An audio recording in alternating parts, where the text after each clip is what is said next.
जंगल में सर्दियों का मौसम चल रहा था।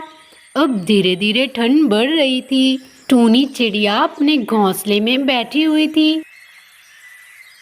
अरे बाप रे, आज तो बहुत ज्यादा ठंड लग रही है। इस ठंड से बचने का कुछ तो करना पड़ेगा।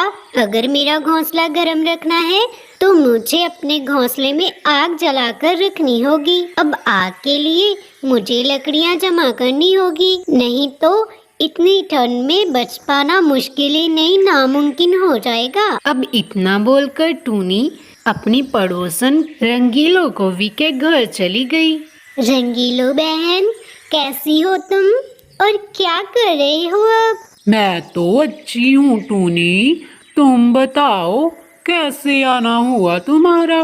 वो मैं तो ये बोल रही थी रंगीलो बहन कि ठंड का मौसम चल रहा है ना, तो हमें हमारे घोंसले गर्म रखने के लिए आग जलानी होगी और आग जलाने के लिए लकड़ियां इकट्ठा करनी चाहिए हमें। अरे हाँ टूनी, तुम सही कह रही हो। चलो हम चलते हैं लकड़ियाँ लाने।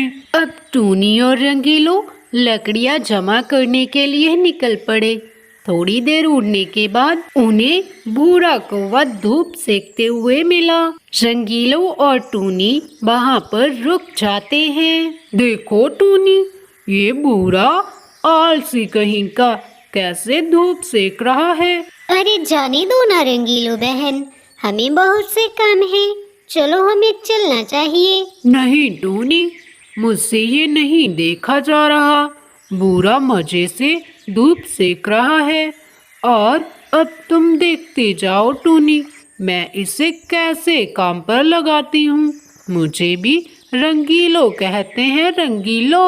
अरे रंगीलो बहन, जाने दो ना, क्यों बेचारे को परेशान कर रही हो? बेचारा?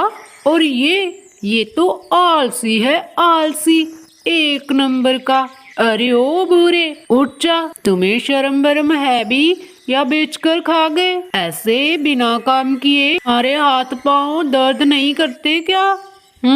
बताओ। रंगीलो कौवी के बोलने के बाद भूरा कौवा उठ गया और रंगीलो से बोला, अरे क्या हुआ रंगीलो भाभी?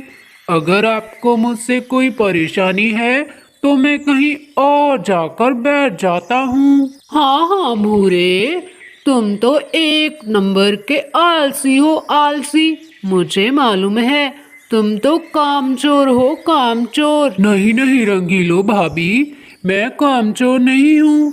मैं कुछ भी काम कर सकता हूँ। अच्छा भूरे, ऐसी बात है तो चलो मेरे साथ।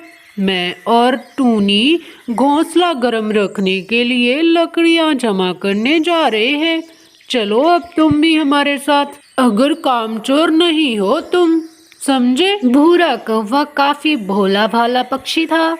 वो रंगीलो की बातों में आ गया और उनके साथ लकड़ियां लाने के लिए चल पड़ा। जंगल में चारों ओर ठंड से बुरा हाल था। घोंसले से थोड़ी दूर आते ही उन्हें कुछ लकड़ियां दिखाई दी और वे तीनों लकड़ियां उठाकर घोंसले की तरफ लौटने लगे। वे तीनों टूनी चिड़िया के घोंसले के बाहर बैठे हुए थे कि तब भी रंगीलो कौवी बोली, टूनी, तुम्हारा घोंसला तो बहुत छोटा है। अगर तुम्हारे घोंसले में हम लकड़ियां रख देंगे तो घोंसले में रहने की जगह ही नहीं बचेगी और फिर हम रात के समय आग भी तो जलाएंगे। तो आपका क्या विचार है रंगीलो बहन? जरा साफ साफ कहिए ना। वो टूनी, मैं तो यही कहती हूँ कि मेरा घोंसला काफी बड़ा है। हम लकड़ियां भी वहाँ ही जमा कर लेते हैं और रात के समय आग भी तो हम वही जलाएंगे और हम तीनों आराम से सो भी जाएंगे। आप सही बोल रहे हो रंगीलो बहन। चलो अब हम तुम्हारे घर पर ही ये लकड़ियाँ जमा करेंगे और वही तीनों रहेंगे। अब इतना कहते ही वे तीनों रंगीलो कौवी के घर की तरफ चले गए। रंगीलो बहन, जरा हमें लकड़ियाँ और लाना चाहिए। टूनी की यह बात सुनकर रंगीलो कौवी झूठा नाटक करने लगी। हाय रे टूनी, मेरे तो पंखों में बहुत ज्यादा दर्द हो रहा है। मुझे लगता है मैं अब और लकड़ियां नहीं ला पाऊंगी। Oh shit. चलो कोई बात नहीं रंगीलो बहन, आप घर पर आराम कीजिए।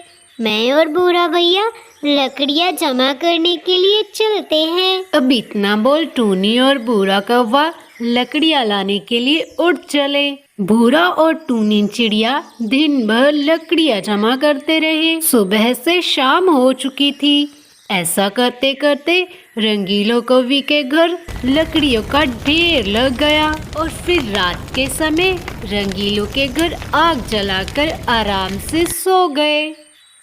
अगली सुबह हुई तो बूढ़ा कौवा बोला, अरे वाह भाई, रात तो बहुत अच्छी नींद आई। हाँ हाँ वही तो, अब रोज काम किया करो तो रोज अच्छी नींद ही आएगी तुम्हें। हाँ हाँ रंगीलो भाभी, मगर अब मुझे भूख भी तो लगी है। कुछ खाने को है तो खिलाओ भी। हाँ बूढ़े भैया, भूख तो मुझे भी लगी है। रंगीलो बहन, घर पर कुछ खाने को है क्या? हाँ मेरे पास थोड़ा अनाज है, मैं अभी लेकर आती हूँ। रंगीलो कौवी ने सभी को दाना लाकर दिया और खाना खाने के बाद रंगीलो कौवी बोली, टूनी मैं क्या कहती हूँ कि तुम दोनों अब अनाज जमा करो। अब लकड़ियाँ तो बहुत ज्यादा है, लेकिन अनाज कम ना पड़ जाए। हाँ हाँ रंगीलो बहन, मैं और बूढ़ा भैया अनाज के लिए अभी निकलते हैं। अब बूढ़ा और टूनी फिर से अनाज की खोज में निकल गए। उधर टूनी और बूढ़ा मेहनत कर रहे थे और इधर मतलबी रंगीलो कौवी मजे से अपने घोंसले के बाहर धूप सेक रही थी। अरे यार, ये सर्दियाँ कितनी अच्छी होती है। रात को आग जलाओ और दिन को धूप सेको। रंगीलो कौवी बहुत ही होशियार किस्म की पक्षी थी। वे हर समय अपना ही फायदा करती और दूसरों को मूर्ख बनाती रहती। अरे वाह भाई, इसे कहते हैं सुकून की जिंदगी। मैंने उन दोनों को झूठ बोला था कि मेरे पास अनाज कम है। अरे अनाज तो मेरे पास बहुत ज्यादा स्टोर रूम में जमा है, और दूसरी बात मेरे पास सब लकड़ियाँ भी बहुत ज्यादा है। अब मुझे उनसे कोई मतलब नहीं। अब मैं घर जाकर अपने घर का दरवाजा लॉक कर लेती हूँ और उन दोनों को अपने घर में नहीं लूंगी, क्योंकि शायद वो दोनों भूल रहे हैं कि मैं रंगीलो हूँ, रंगीलो। अब रंगीलो को भी ऐसा बोलते हुए अपने घर के अंदर चली गई और घर जाते ही उसने अपने घर का दरवाजा लॉक कर दिया। उधर टूनी चिड़िया और बूढ़ा कौवा अनाज की खोज में बहुत दूर तक निकल गए थे। काफी मुशक्कत के बाद उन्हें कुछ अनाज मिला और अनाज लेते ही वे घर लौट आए। रंगीलो बहन, ओ रंगीलो बहन, दरवाजा खोलिए, हम हैं बाहर। बाहर बहुत ज्यादा ठंड है बहन, जल्दी से दरवाजा खोल दीजिए। रंगीलो को उनकी आवाज सुनाई दे रही थी, मगर मतलबी रंगीलो ने उन दोनों को दरवाजा नहीं खोला। वे चुपचाप अपने घोंसले में सोने का नाटक करती रही। टूनी बहन, मुझे लगता है रंगीलो भाभी सच में सो गई होगी। हाँ बूढ़े भैया, लगता है शायद रंगीलो बहन सो गई। चलो हम मेरे घोंसले में चलते हैं। मेरे घोंसले में थोड़ी लकड़ियाँ भी हैं। आज की रात हम वही लकड़ियाँ जला लेंगे। वे दोनों वहां से चले गए। उधर रंगीलो को टूनी और बूढ़े की आवाज ना सुनाई दी तो वे बोली, लगता है दोनों चले गए। चलो अच्छा है, भला टली चौखट से। अब मैं अकेली ही आग जला लेती हूँ। फिर रंगीलो को भी लकड़ियों से आग जला लेती है। उधर टूनी और बूढ़ा भी अपने घोंसले में बैठे थे। अरे बाप रे, आज तो बहुत ज्यादा ठंड है, मुझे और ज्यादा लकड़ियां जलानी होगी। अरे अब काहे की कंजूसी, अब तो बहुत सारी लकड़ियां है मेरे पास। फिर रंगीलों को भी लकड़ियों के ढेर से लकड़ियां खींचने लगती है। तभी लकड़ियों का ढेर फिसलते हुए आग की ओर बढ़ गया और आग की चपेट में सारी लकड़ियां चली गई। थोड़ी देर में आग चारों ओर फैल गई और रंगीलों कभी अपने घोंसले के अंदर अपनी बुराई के साथ साथ जलकर मर गई। तो फ्रेंड्स, इस कहानी से हमने क्या सीखा कि बुरे का नतीजा हमेशा बुरा ही होता है। तो फ्रेंड्स, अगर आपको स्टोरी अच्छी लगी तो स्टोरी को लाइक और कमेंट सेक्शन में अपना कमेंट करके ज़रूर बताइएगा। और इसी तरह की ढेर सारी इंटरेस्टिंग स्टोरीज के लिए बिंदु चिड़िया टीवी को सब्सक्राइब करके ज़रूर जाना।